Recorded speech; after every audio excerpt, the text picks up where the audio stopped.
Good afternoon. My name is Jay Rothman, and welcome to Real Men, Real Talk, Raw. Today, I have a special guest. His name is Justin Bauer, and Justin is in the studio this afternoon. It's a Sunday afternoon here in Scottsdale, Arizona. Justin, welcome to the show. Thank you, Jay, and hi to everyone. Thanks for having me on. I apologize. We like to get started right on time, but sometimes things get in the way, and for some reason, our broadcast platform had some challenges, some technical difficulties. So they worked with the bugs, and here we are. Before we jump into what this show is about today, I just want to share a couple of things with our audience. For those that are here live, I'm going to just take a few moments here to put take this broadcast and push it out to a few of my personal pages. So bear with me a minute here. While we're doing that, I'll just do a brief introduction, and I'm going to let Justin kind of give more of his bio on himself. But Justin and I met wasn't just about 3 weeks or so ago. I met his beautiful wife and his children while he was off working, and we came to find out that he is a retired professional tennis player. And he is, I believe, director over at the tennis club, and teaches people how to improve their game. And so while I am pushing out here, I'm going to invite Justin just to give a little bit more about his background and where you were born. You got a little bit of an accent. I'm not picking up a New York accent quite, but I'm gonna allow you to take over, and I'm going to set myself up here. Awesome. Well, I was born and raised in Johannesburg, South Africa, and I left the country when I was 15. I went to Pepperdine University, which is a very nice school out in Malibu, California.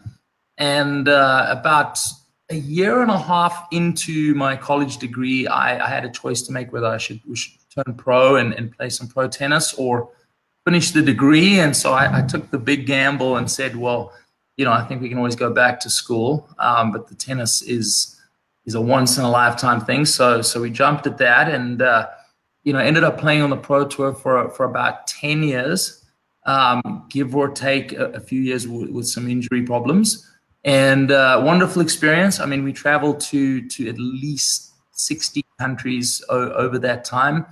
And, an experience that obviously feel very blessed to have, because you get to take in and experience and savor some of the different cultures around the world.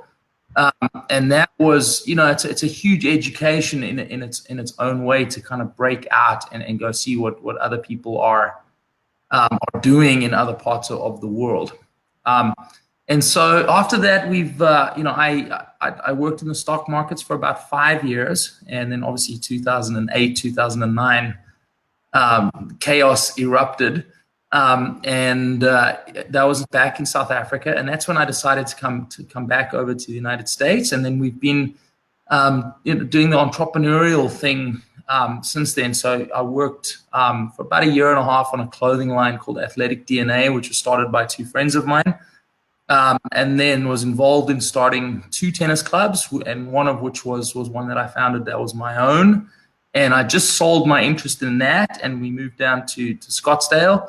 And so here we are. Yeah, that's the backstory. So we're going to dive in a little bit more on that. I want to thank you for joining us. You were scheduled to be on a week or 2 ago on a Sunday. We were using a different platform, had difficulties, could not access to go live, and so we decided to postpone the show to today. So I thank you for moving your schedule around so you could come back on and be live with me. When I first met your family, you were at work, and your wife was down at the poolside, and we had just been here about a week or so ago. We had just relocated, I should say.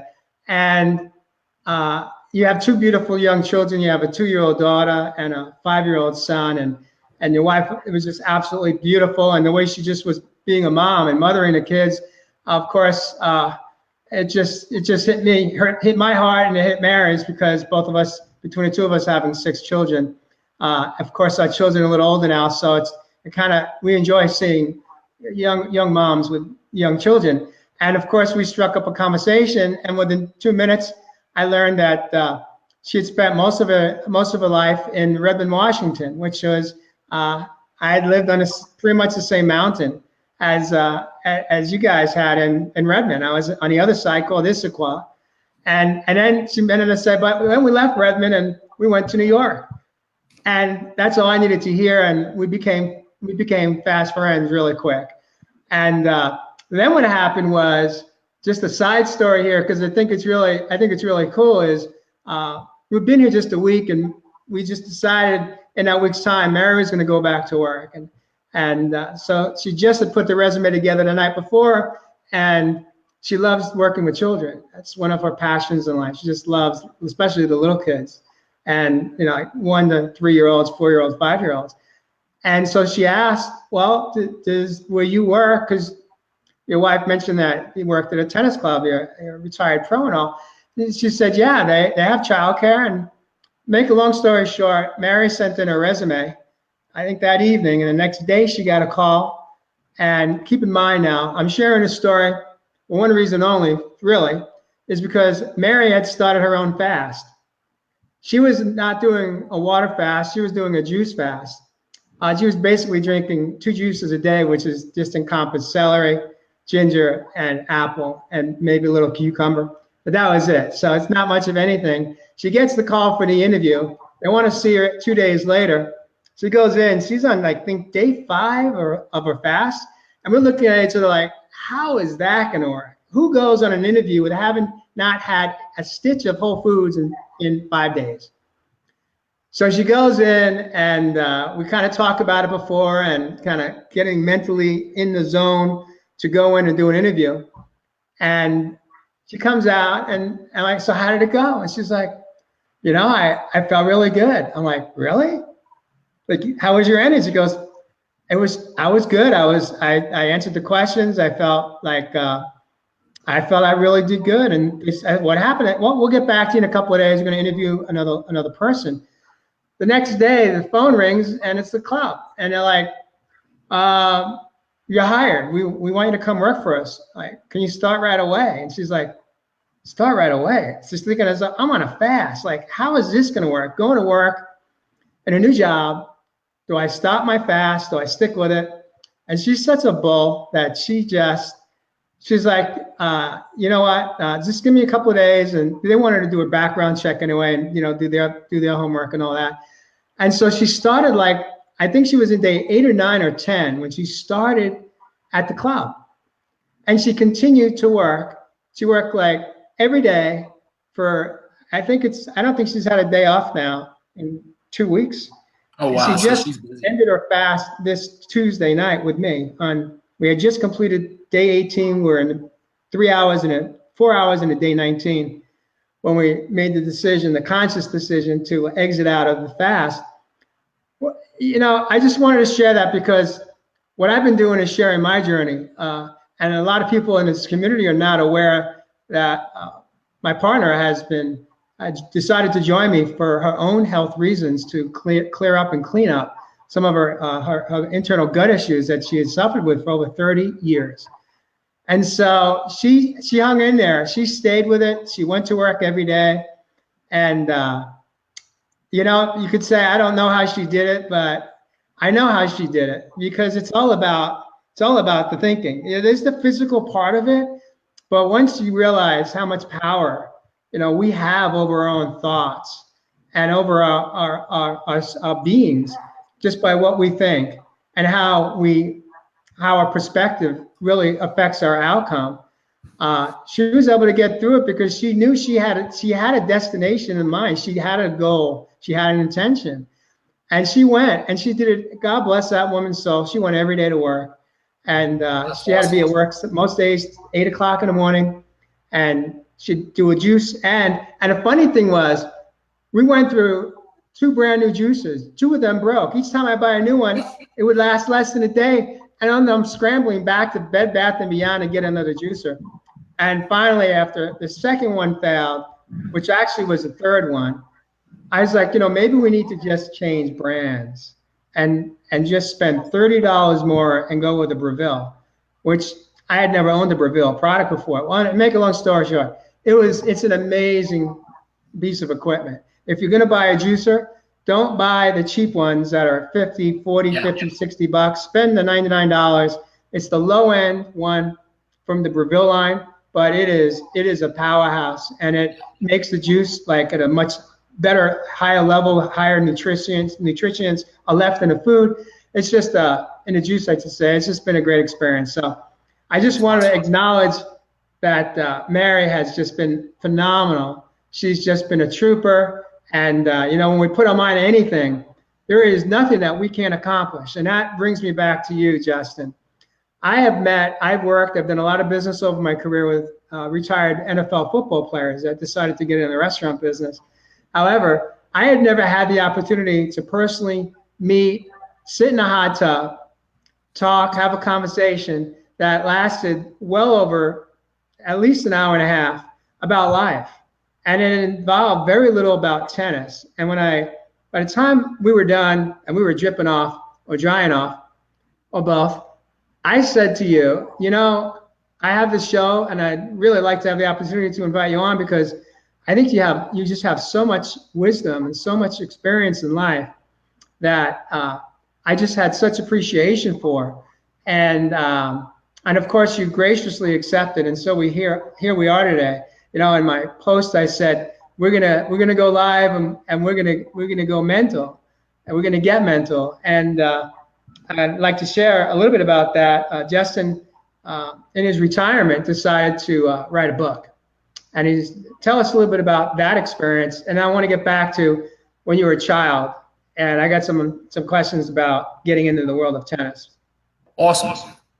Well, I was lucky enough to have arguably one of South Africa's best coaches as my mentor growing up. And she's produced a number of South Africa's best tennis players. I'm one of the lower end of the pack of what she's created. But one of her big philosophies was learn, earn, and return. And so, the learning part was super fun under her mentorship. And then going out there and competing and playing professional tennis was the dream. And it was just a wonderful experience. And then when that ended, there was that part of me that was like, okay, I'm kind of done with tennis and I want to go and explore and I want to go do some other things. But kind of in the back of my mind, there was always that voice calling saying, you've got to find a way to pay this forward.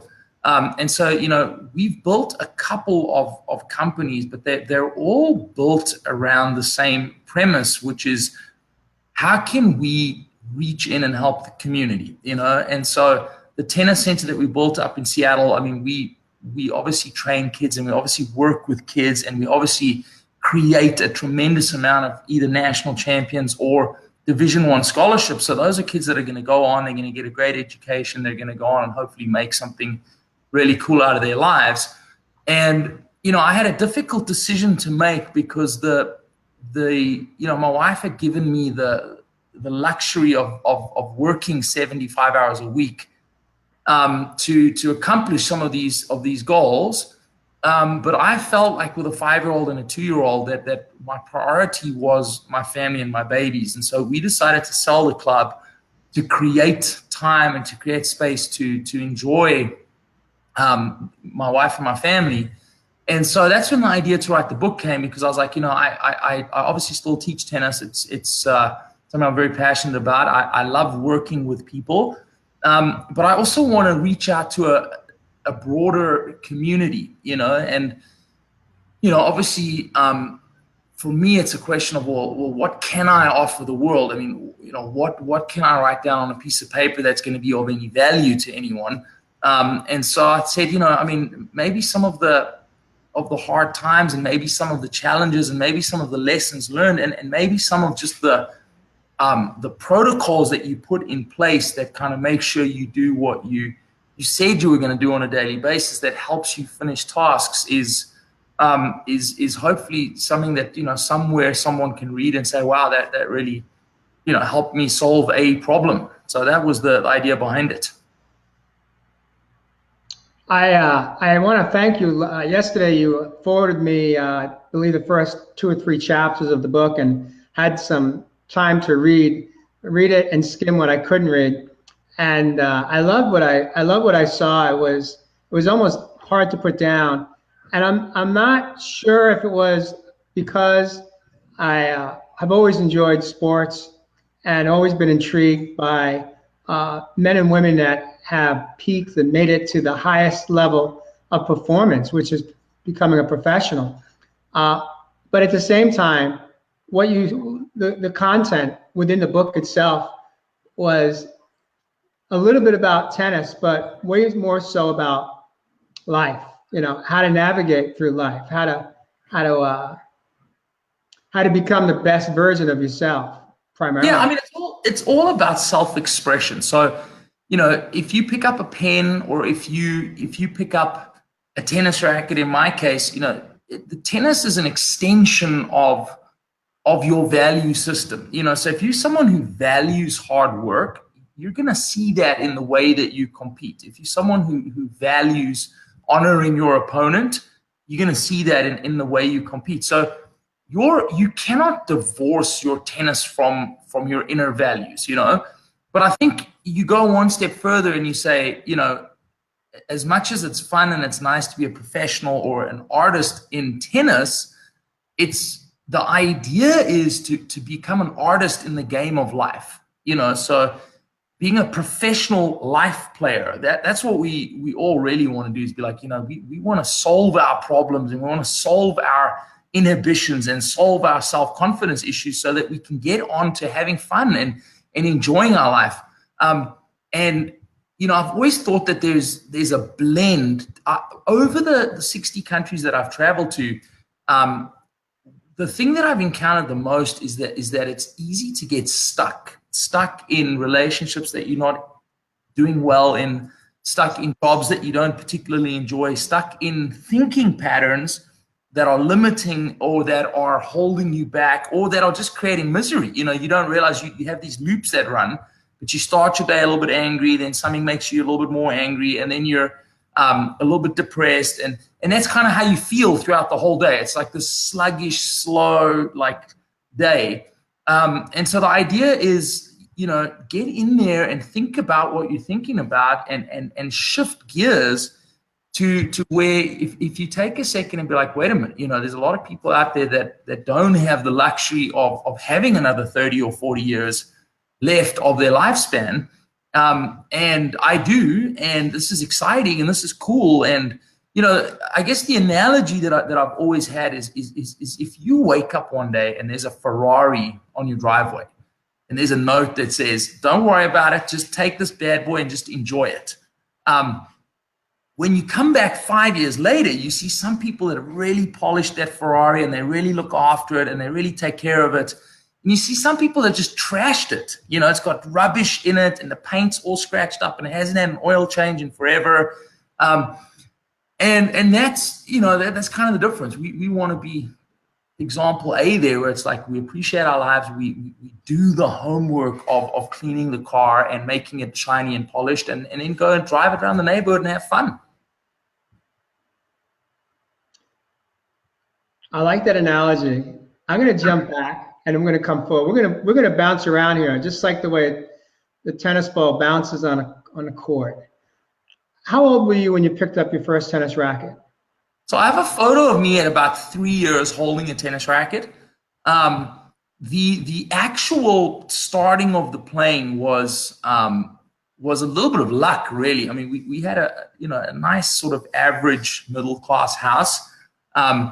And we came into a little bit of money. So my dad said, we didn't really have a formal lounge at that point. So he's like, let's make a lounge, and we'll turn the double garage into the lounge, and then we'll move the actual garage further up the driveway.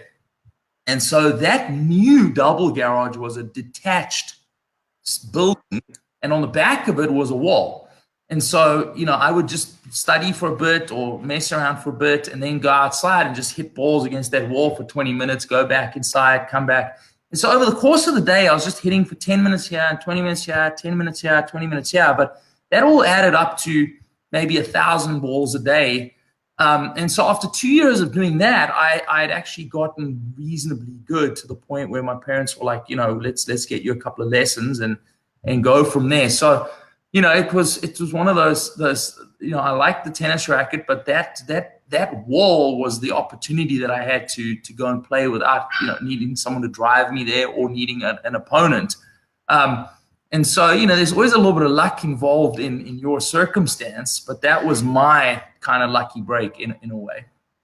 So how old were you when you had your first lesson? Were you at that age of 5, or were you older by that time? I was older. I was probably about 9 or 10 first.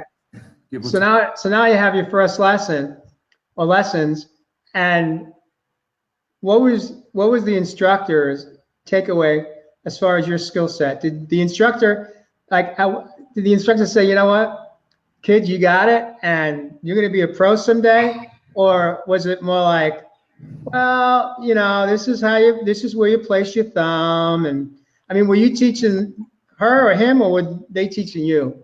No, she was good. I mean, she could see that I had some time with the string and the ball hitting each other. But, basically what she did is she immediately gave me a challenge. So she's like, look, you don't know how to hit topspin.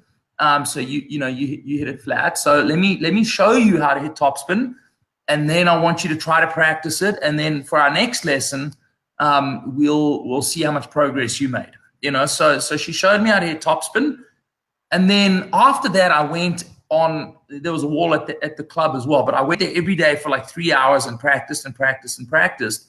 And then when I had my next lesson, I basically mastered the concept. And after the second lesson, that's when she's like, okay, I can see that you're serious, because you really, really took the idea and like went and just owned it right away. So that was, after that, she was like, told my parents, hey, you want to get him in the program, and you want to have him do, a private lesson a week and build on it more and more. But she was always all about character. She never looked for the skill of actually playing. She more, she called it personality talent.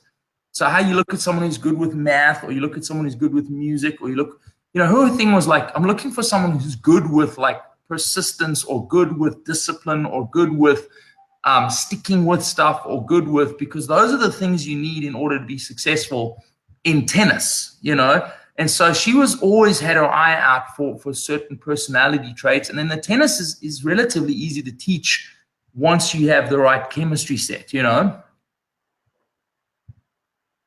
How often were you, at this point, you're taking lessons once a week with her, but you're practicing how many hours a day? Yeah, I mean, right from the get-go, I would, because I had the wall at home, I went from, like getting going to obsession very quickly. So after about a year, I was training in the morning before school, and then I would train in the afternoons from about 3 till 6:30, so another 3.5 hours. At least 6 hours every Saturday, Sunday, with obviously tournaments mixed in and whatnot. And then I'd, a lot of time, I remember a story where my dad finally put his foot down, but it's probably about 8:30 p.m. And, I came home from, you must remember, this is South Africa back in the day. So it's a very different world than now. I used to take my bike and just go everywhere, tell my parents, like, we'll see you later. And they were cool with it. You drive around the neighborhood, you get some mates. But anyway, I come home, and I've saved up a bit of money, and I bought myself a spotlight. And so I'm on the ladder outside trying to install the spotlight so that I can play more tennis from 8 p.m. onwards, and my dad is like, dude, enough, man. You've already played 6 hours today. You have to take a little breather. Let's go do something else, So I was definitely that kid. I liked putting energy towards.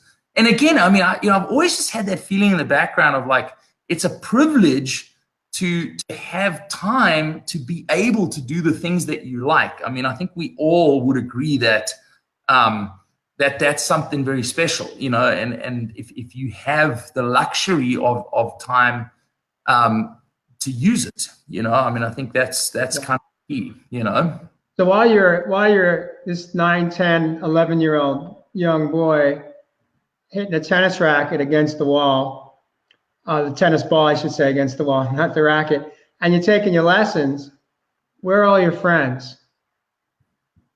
So, yeah, I mean, obviously I had some buddies from school. I I basically, I mean, I have one of my friends, a guy named Ryan Wayland, who's been my friend since we were 3 years old. And we would kind of just instantly hit it off. And we've been, so we did everything together. I mean, when I wasn't playing tennis, I was hanging with Ryan. It's still kind of the same. I mean, we've been through absolutely everything together. He knows my life story backwards. And so, yeah, I mean, that was it. And then obviously, you make a lot of friends at tennis, and my university tennis buddies and my tennis buddies that I grew up with over those years are still lifelong friends. I mean, we still reach out and communicate with each other, every couple of weeks at least. Wow. So that becomes your peer group, yeah. So while the average kid, and I'd say now you're in middle school, eventually get to maybe start high school, what the average kids are doing something very different than what you're typically doing on any given day. Is that right? Oh yeah. I mean, again, it's a very different story, and it's a story that I'm very conscious of, because you have your whole life to live and to experience the world. And I found something that I really, really enjoyed, and that I really, and it wasn't just the training. I mean, I enjoyed training, but I absolutely loved competition. So that was a big part of being a good competitive athlete. Is I liked being across the net from somebody good and seeing if I could solve the puzzle. And as a result of almost taking pleasure from it, I looked forward to it. And so, when I work with kids now, I see a hesitation for the challenges and a huge fear of failure. And that fear of failure creates I don't really want to do it feeling. So that's one of the first things I work with is if life didn't have any of the things in it, take away the store down the road, take away that annoying guy, take away this, take away this, take away this, and you woke up and all you could see was just nothingness, you'd be bored out of your mind. So you want life to be filled up with things. And some of the things that it's filled up with is obstacles. And some of those obstacles are going to provide you with your biggest pieces of confidence once you solve them. And so you want to go towards them rather than run away from them, and definitely rather than build up these brick walls and hesitations about them. So that's a huge part of why a sport, and it doesn't have to be a sport, but being part of the debate club or whatever is good for you as a youth, is because it creates those environments where there's a support group for you to go and try new things, and I think that's very important for everyone, at any age. I mean, who cares how old you are? Go try painting, go take a helicopter flight class, go and do new things. But this is how I'm a huge believer that your cells need stimulation, and if you don't stimulate them with cool ideas and with fun new things, they die. And so if you don't have the creativity to give yourself some things to do in life that are challenging, you're going to be bored. And I feel like it creates a dull mindset in its own way, I agree. I mean, again, the words that you speak are very profound, and you're coming from a different perspective than the average person. Globally speaking, the average person does not make it to the pros in a sport. Very few people get there. A lot of people do get, let's say, college scholarships, and they can't get from college even to the pro level in any sport. It's very difficult. At what age? When did you know? When did you have that moment of clarity that I'm going to make it to be a pro? I am going to be a pro, or I am a pro. Could you just share that little nugget with us? And by the way, if you're live, thank you for being here. And feel free to hit like or love if you hear something that resonates with you that Justin shares. And if you're not live and you pick us up on a replay, that's okay. It doesn't matter how you get here. It's just when you get here. So it's all good. Thank you for joining us, and feel free to ask questions or comment, hit like, love. In the meantime, back to you, Justin. When did you know that that you've got something that the average kid doesn't have, and you're going for it. You are going to be a pro. Yeah, I mean, it's one of those funny things where, you know, it just didn't work that way for me. It was like, the way I describe it is if you're walking up a mountain, you know, that's you, and you're walking up. When you look up, what you see is more mountain. You know, it's like when I look ahead, I see more mountain. The only time you realize how far you've gone is if you turn around and you look, and then you see that distance down. You're like, whoa, look at that view. We've risen up to a place where I can now see a much bigger horizon. But then as soon as you turn around, you see more mountain again. And so, you know, I wanted to win a national championship. And I ran into a guy named Brian Gordon, who was just my absolute nemesis. So it took me like 15 or 14 tries to finally beat him. And so that was my obsession for a year or two, was Brian Gordon. How do I beat this guy? What can I do? God, it's driving me nuts. And then I beat him, and I was like, okay, now I want to be South Africa's #1. And so, you know, we worked on that to become #1 in the country. And then from there, I was like, I want to play my first couple of international tournaments. And from there, I wanted to go to college. And then from there, I was like, let's try the pros. And so really, it's like Tarzan swinging through the vines a little bit, where you're swinging on one vine and you look for the next one that's going to hopefully take you to the next place. But there's never a moment where you are, where you're like, I've made it, or, you know, I'm done. And you know, it's just, you know, and it's this big creative process that you get involved in. And again, you know, I always like to swing that back and say, if you look at the resources that you need to do something, almost anything that's ever been done that's worthwhile, most people would be like, hell no, I'm not investing that much time. I'm definitely not investing that much money, and I'm definitely not investing, I don't want to do it. So it's one of those things where looking at the big picture is often unbelievably scary. Whereas if you just look at the little, like, give yourself a goal that's like reasonably sensible. You know, if you make it to the second round of a tournament, or if you lost 3 pounds in the last 2 weeks,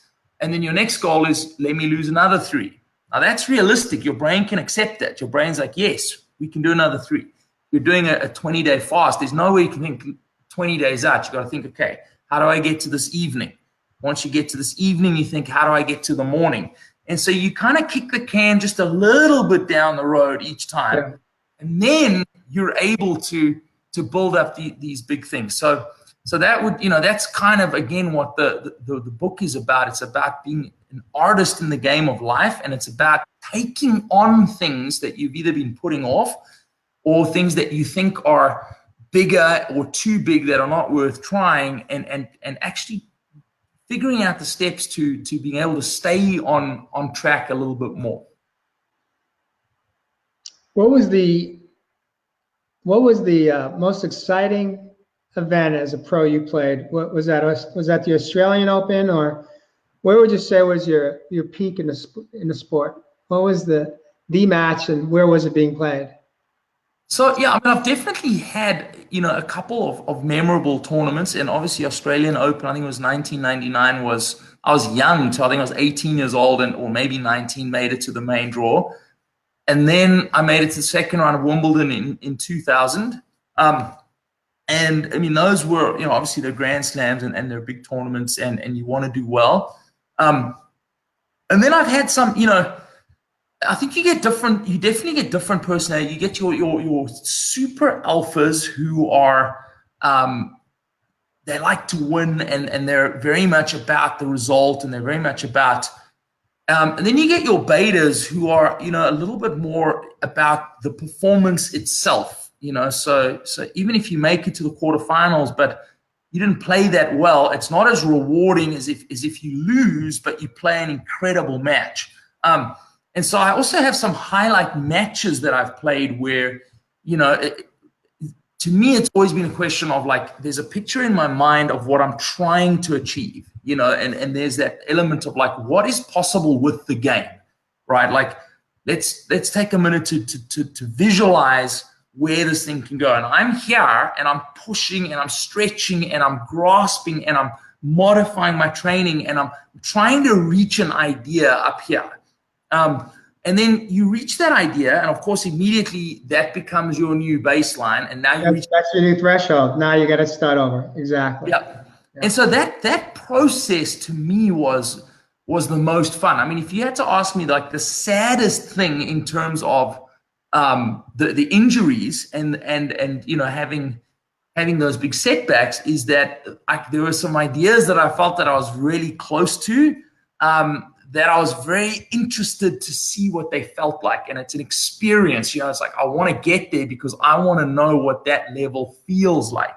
And so, it's very much a microcosm of life. I mean, that's why it's so important to go, in everybody's life, they have a thing here that they're thinking about, right? Whether it's a better relationship, whether it's a better body, whether it's better health, whether it's better finances, it's something. And, I think that the most important thing is that it's attainable, and it's a hell of a fun challenge. I mean, that's always just the message of, like, embrace the challenge. It's fun. It's worthwhile. You're gonna learn a lot along the way, and you're gonna meet a lot of cool people along the way too. That are gonna help you. That's awesome. It just, what you just said resonates with me on two levels. One is, I, like the majority of people would say in the past, there's no way I could ever not eat a meal for 24 hours. And having just completed 18.2 days of a water fast, I totally resonated with what you just said, because I didn't know I had the capacity and the capability to achieve a goal like that. And whether it was walking through that experience and allowing myself to come through it with the awareness of all of the feelings that were part of that moment, or knowing that I've got a bypass that's 100% occluded, so in theory I should have no blood flow going down from my hip down to my toes, but yet here I am, literally climbing Pinnacle Peak and some of the mountain ranges in Scottsdale and Phoenix area, and looking up at that and going, how am I going to get to the top right now today? But allowing myself to push through the mental part of the game, and literally pushing through it and being able to turn back halfway up and look back out, as you described earlier in this conversation, and go, wow, look at how far I've come right now. Look at how beautiful this is. And to just stand there in that moment and just be in total, like, gratitude and humility for what I had just accomplished. And then to go, okay, is it good enough? Am I done? Am I ready to turn around? Or do I just continue to push through this pain, this physical pain that I'd be feeling? Because when I hike anything beyond a flat level ground, my blood pressure is higher, and it causes pain as it's pushing through the new collateral, let's say, vessels that I've created and continue to build right now. And so I get all that. I totally understand that, and it resonates with me just on a whole different level. I love the sport of tennis. It was the only sport when I went to university in upstate New York. That was the only class I got an A in. When I was 18, 19 years old, was tennis. I got an A. I did well in it, but I didn't aspire. I wasn't hooked the way you were. But I do want to ask you something that really hit me this morning. As I was reading more, I read some of your book last night, the manuscript, and I read this morning. And what struck me was, like, I was blown away when you shared a very intimate, a real intimate, authentic emotion that you were feeling when you were way younger. And it was about how scared you were. What that physically felt like walking out on that court. Could you take a moment just to share that with the audience today? Yeah. I mean, it's a confrontational thing to go out there and you see, you know, some guy from Spain or Russia or France or whatever who's got quadriceps like tree trunks and an evil snarl, and you know that he's got one mission in life, and that is to beat you up. And you know, you've obviously done your training. Sorry, I got a cough coming. Done your training, and you feel like you're sort of ready. But then the nature of competition is that you have these pivot points that are going to take you to two very, very different emotional places. You know, so you're competing hard and you're putting a lot of effort in, and now you get it to a 5-all or a 6-all, and now over the next couple of points, it's going to be, wow, I succeeded, or, oh no, I didn't quite make it. And so because you're getting ready for, you know, these two vastly different emotional responses, kind of like the doctor calling you or the phone ringing and someone saying, hey, you just won the lottery, that's awesome, or someone saying, you got gangrene, you got to chop your leg off. Two very, very different responses. And as a result, your body builds up kind of a defense mechanism. But one of the ones that can happen is you start to get anxiety, and you start to, you know, essentially it's when you're going on the river and there's the waterfall, and you start to like want to backpedal and swim backwards to not go over the cliff. And so you have a tremendous amount of anxiety, and you have a tremendous amount of fear, and you have a tremendous amount of self-doubt, and you have all these questions on, you know, is my training good enough? And am I the person worthy of success here? And so, you know, you have to confront your demons head on, you know, and I think, again, this is one of the reasons why I think the book can be helpful, is because, again, life is very much the same. And a lot of our decisions and actions are based on our fears, you know, and they're based on avoiding certain responsibilities or certain tasks or certain goals or certain ambitions, and kind of settling for, you know, what's currently happening. And again, you know, one of the big things in the book is trying to get away from the idea that success is only represented in one category. It's represented in finances or in the great job or in the, you know, you're a doctor of whatever. But more so saying, hey, you know, it's holistic. You're successful in your health, successful in your relationships, successful in looking after your babies and making sure that they've got the opportunities, successful in your finances. And so, but I think for a lot of us, it's easy to get lost in work, and that's your excuse to say, you know, that's why I'm not in good shape, is because I just worked so hard and whatnot, you know, or, you know, I focus only on this, that's why I haven't been a success at work. But it's about looking at that whole picture and coming up with at least one or two reasonable goals and saying, you know, what can I go after here? So yeah, I think a big part of it for me was dealing with fear and dealing with anxiety and dealing with those things and successfully dealing with it. You know, getting to a point where I became a much more effective winner towards the middle of my career. And I mean, I went on, I think it was in 2004, but I had the second longest winning streak in the world at 64 matches. Wow.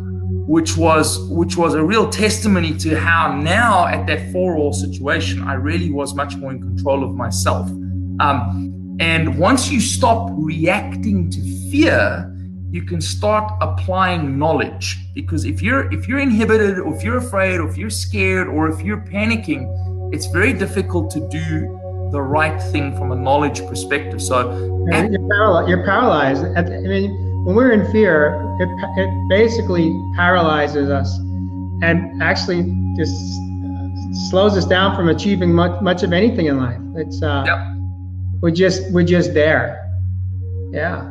Yeah, it really does. I think it almost like it switches off. You know, I mean, there's all this research on DNA right now and how certain lifestyles can switch on cancer genes, and certain lifestyles can switch them off. You know, and I think it's the same mentally. I think the idea is you can fear and anxiety and self-doubt and all of this stuff can really switch off some of your cognitive abilities. And then it makes it hard to have any kind of vision. Like I think that's the one thing I think that is really hard to live without is you talk about hope, or there's ways to talk about it, but the idea is vision.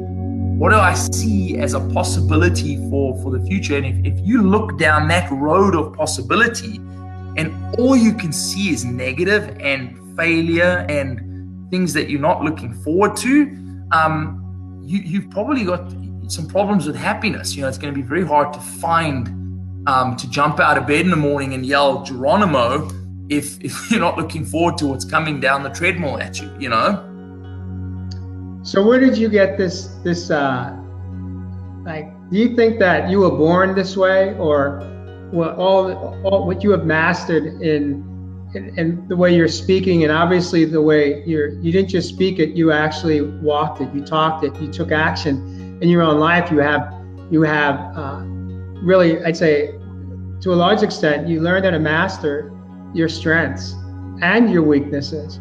Like, were you born this way? Who was the influence on your life? Was it your mom? Was it your dad? Was it a grandparent? Was it your siblings? I don't think we come out of the womb quite like this. No, I think, realistically, I had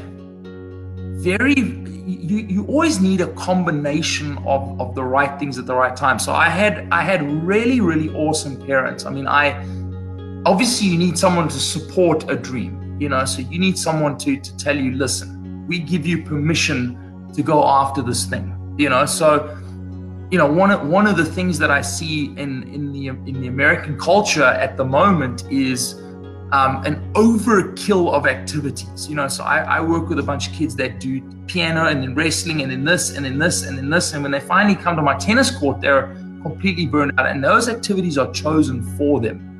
So I was lucky again in the sense that I had a very, very passionate about tennis dad. So we'd sit up till midnight just chatting tennis, and so that was fun for me too, because that bonding experience with my dad and those cool ideas and those moments.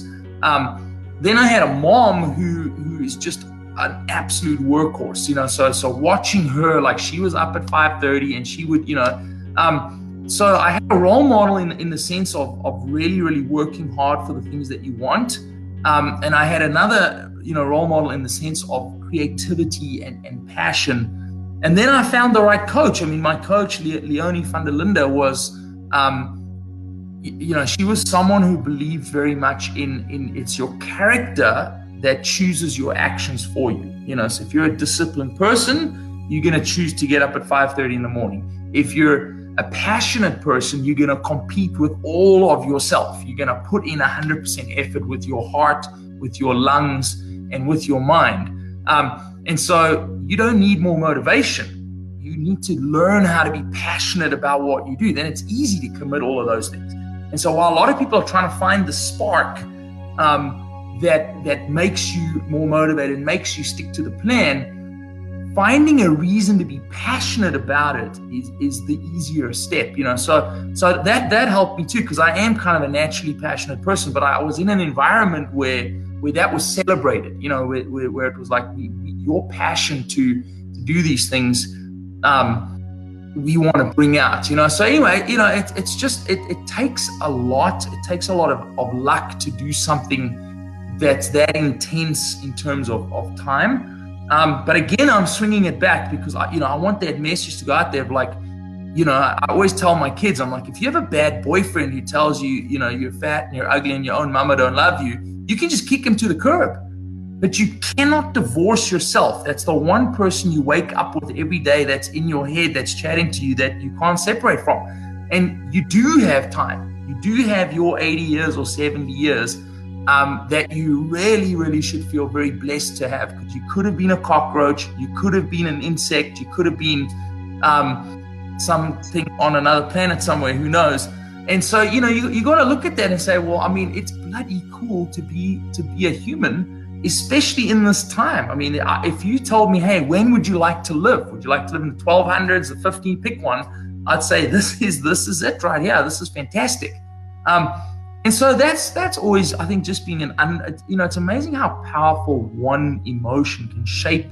But I feel like gratitude is a big one, just appreciating being alive and appreciating all the cool things that go along with your own life, and seeing the beauty in your own opportunities, and another quick story is like, I could be upset and sad that at age 20, I had, a third of my patella tendon taken out, and that was ostensibly the end of my ability to chase dreams. I mean, I was able to have a career and make some money, but I could never ever push for the next level. And that could have been something that left me with a chip on my shoulder. But if it wasn't for that, I would never have met my wife, And so I get a lot more enjoyment out of my wife than I do out of a tennis match.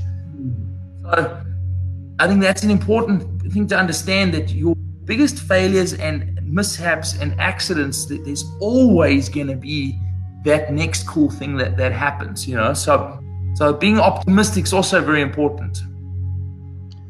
I'm going to stay with one last question about the past, and then we're going to jump into the moment. I believe you have siblings that grew up with you. Were you the oldest, the youngest, or were you in the middle? Where were you? Bang smack in the middle. So, not knowing your siblings, if they excelled in a sport or in an art or in some type of talent to the level at which you did, how was that for your siblings as well as for you, growing up in a home where you made a lot of attention, more attention at some point, eventually probably was landed in your lap? And how did that affect your relationship with them, and or how did it affect their relationship with you?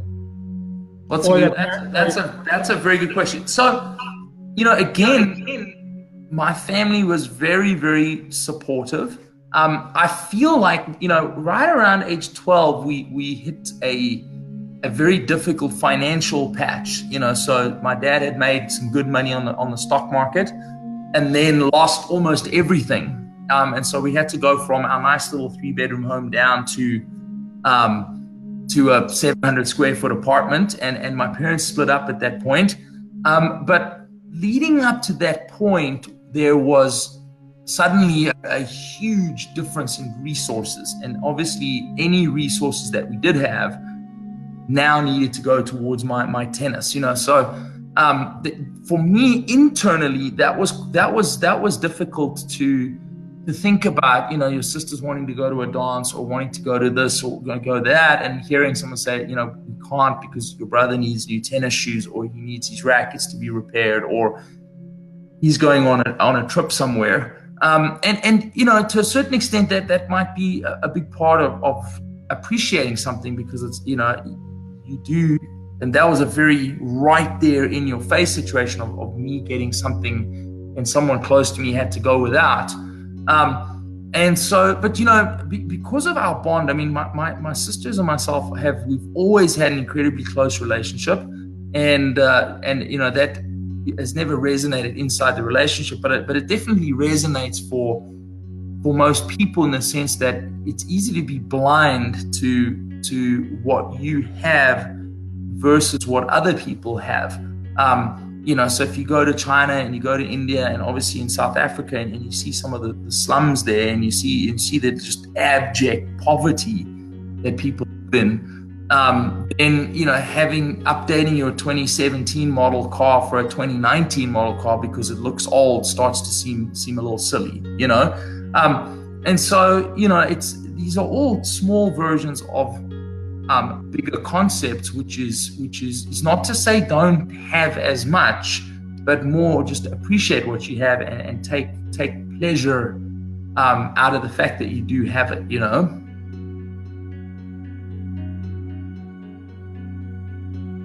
I appreciate you sharing that with me.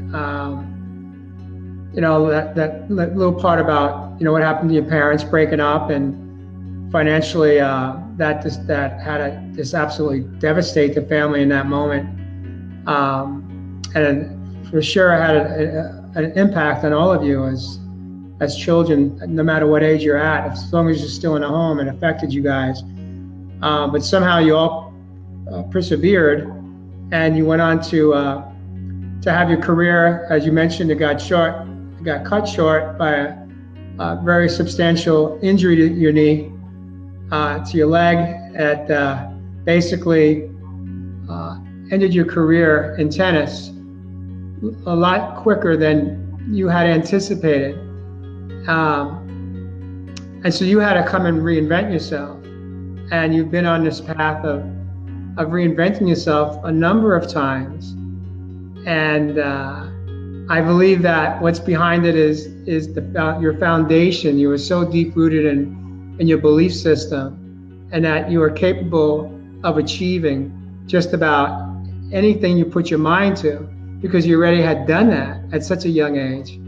You knew you had a solid foundation of practices and rituals and commitment to yourself. There was the physical part of the game.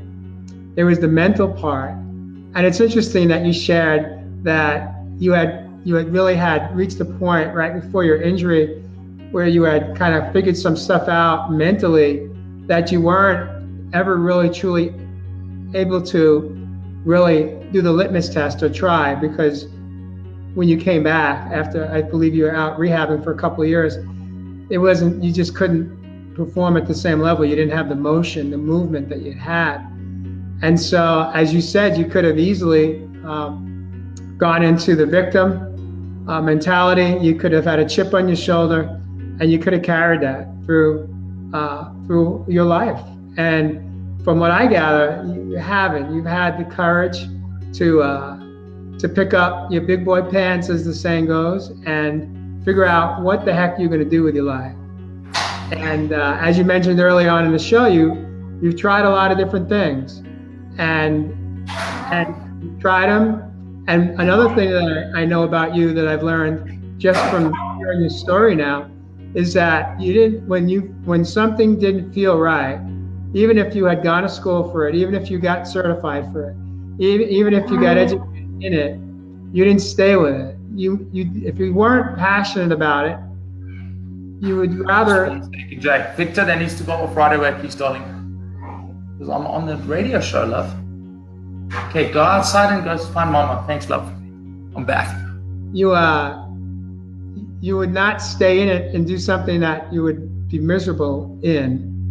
You've made some decisions based on what I'll say, consciousness, mindfulness, and awareness that, you know what, I did it, and it's not where I want to be, and so you move on.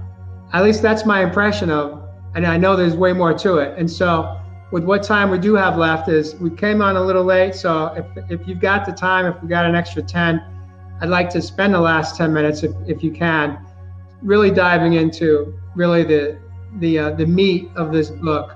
The book is called Going Mental, if I'm correct. That's right, yep. And Justin is in fact also a mental coach. You know, a lot of people could say, well, they're a tennis coach, but I think you do a lot more than teach tennis.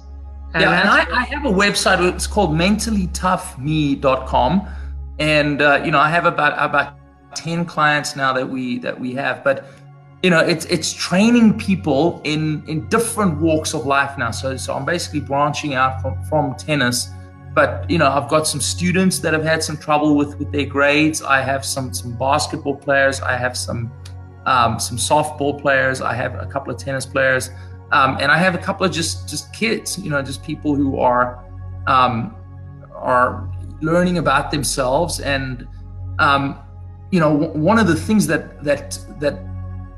one of the reasons I wanted to write the book is that I think that slowly over the years, especially, again, it's not the same everywhere, but religion and values are very intertwined. And I think as religion has changed and softened a little bit. I mean, I used to go to church every single Sunday, and we don't do that anymore. But I think that the place where kids get their values has changed somewhat. And so this book it goes through that. It's about how do you find your values? How do you? This is my little one. She's visiting the show for a second. But come say hi to the people. Look, it's all the people. There she goes. And just working through that. I mean, I think introspection and just taking a few minutes and going, hey, what's important to me? Like I said, there's good and bad things about time. The good thing about time is you get to make some choices about how you want to live your day and your life and the people that you choose and all that stuff.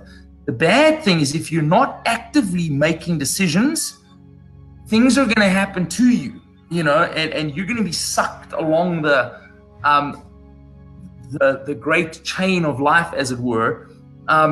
And the results that you get might not be the results that you really want to go after, So a big part of it is you do need to be brave. I think that's an important word for anybody out there, is like you have to at some point take the leap, I think it was Steve Harvey. There's a brilliant clip on there, the comedian, but in a more serious, talking about flying. And he's like, for everybody that's ever learned how to fly, you have to jump off the cliff, and there's no way around that. You have to. You're going to fall, and you're going to get bruised, and you're going to get bumps, and you're going to have to bandage yourself up, and then you got to climb back up to the top, and you got to jump again, and you got to jump enough times that eventually you learn how to fly. And so, I mean, that's my dedication in life is once I stopped playing the Pro Tour and I worked on the stock markets, and I've been lucky enough to make some money and lose some money, but I'm fairly comfortable with the ability to make money in this world. I said, the thing that makes the most sense to me is impacting people. So everything I do now has got one goal, and that is some little kid, some corner of the globe, sitting there going, I wonder what's possible for me, and landing on a sentence or an idea that sparks something that makes him want to go out there and be a really, really good person, and impact the world in his way. That's what I sit and contemplate about day in and day out. So to inspire people to find their sweet spot, or the place where you could help them pull out what they're passionate about, really what is that the root of their soul, correct? And what it is they want to be doing, not what maybe their parent or a teacher or someone that's very highly influential in their life thinks they should be doing with their lives. But is that a pretty accurate statement? Yeah, parents, society, dogma in general, lack of being able to create your self-image, and so you settle for what other people are telling you that you should be. And again, you got to be brave. It's tough to go up against a rigid dad, and it's tough to go up against a society that thinks a certain way, and it's tough to go up against ideals that are in conflict with your own. And there's the cultural too. There's the cultural component of that too. Yeah, absolutely. And so you as an artist, artists have the luxury of working with mediums that thrown away bottle tops or charcoal or wrought iron, or the mediums by which you can work are unlimited, and you can use them in any way you want. And that's what being an artist in the game of life is all about. It's about using whether it's school or band practice, or in my case, tennis, or those are your mediums in which you create on this great big canvas that is the life that you live, I love that. The artist, we are the artist of our soul. And it's such a challenge for so many people that grew up in a home with a parent that is very, very strong-willed or very, very influential. And then there's all of the emotional parts that go along with that, being a child feeling like, if they're feeling like they're lacking, let's say, love from one of their parents, and they want to get the love that they never feel that they receive, maybe, or whatever they're feeling, that they got going on in their head, the belief system. They make choices. We make choices in our life that we're doing it for the wrong reasons. We're doing it for other people.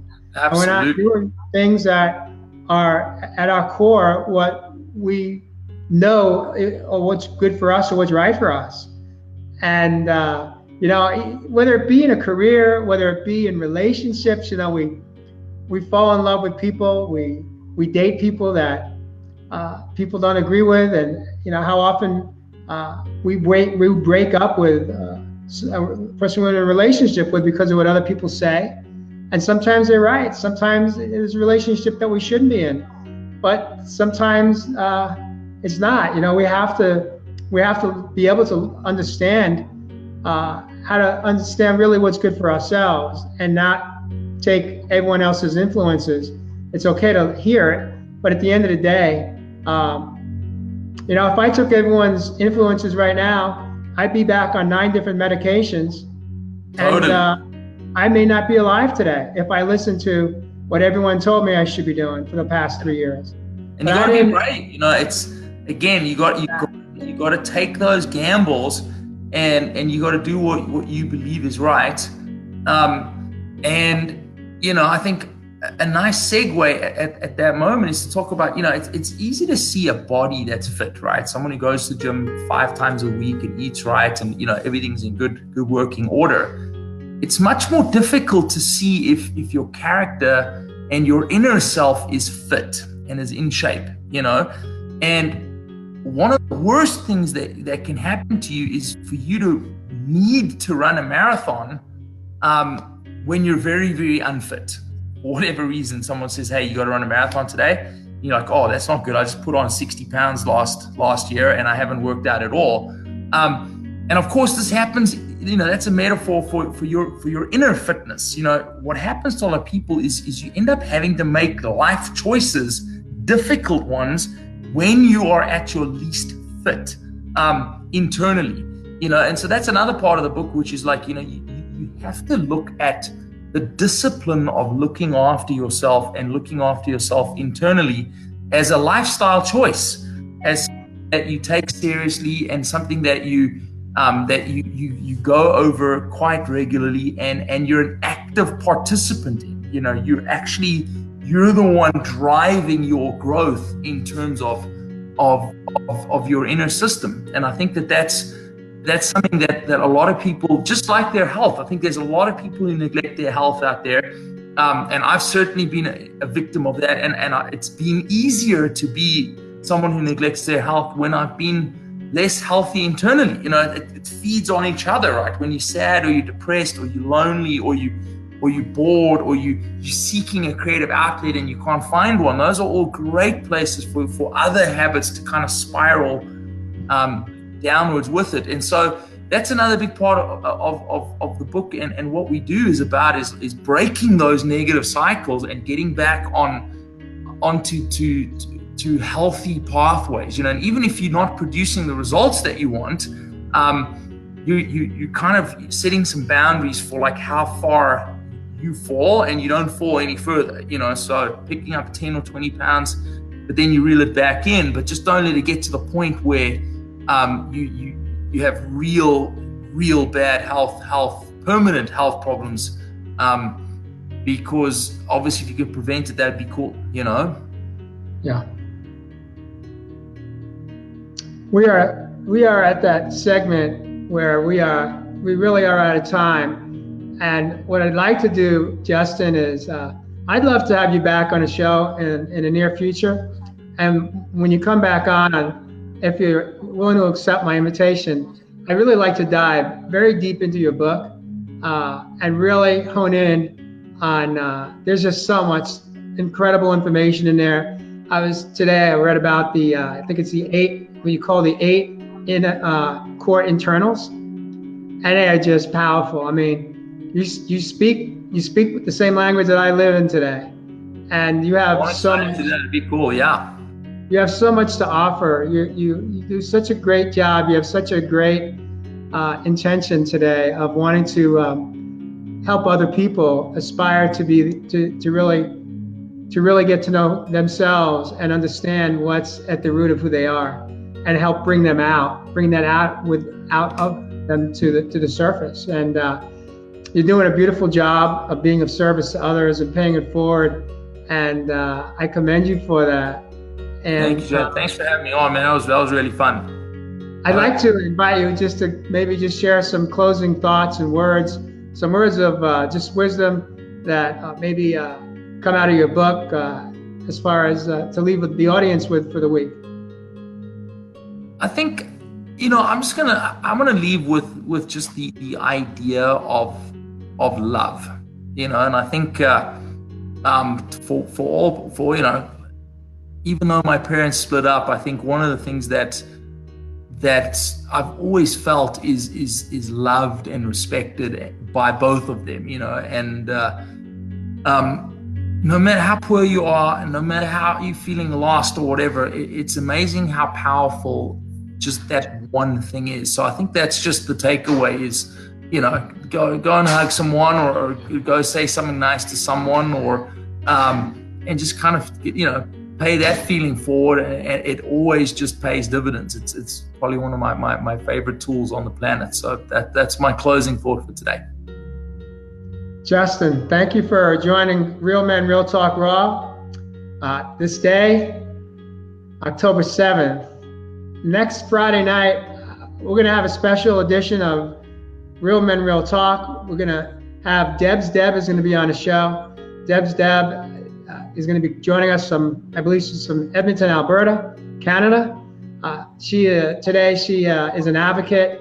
Unfortunately, just a few years back, she was raped, and she's going to come on and share her story of sexual abuse, sexual rape, and what that experience was like for her. But more importantly, what transpired shortly thereafter. The outcome of that experience of how the authorities managed her case, and the outcomes. And through that experience, she has become a very, very big advocate for women and men if they're raped, on training authorities on how to handle those cases in the initial calls in a much more healthy and appropriate way, coming from a place of love and compassion.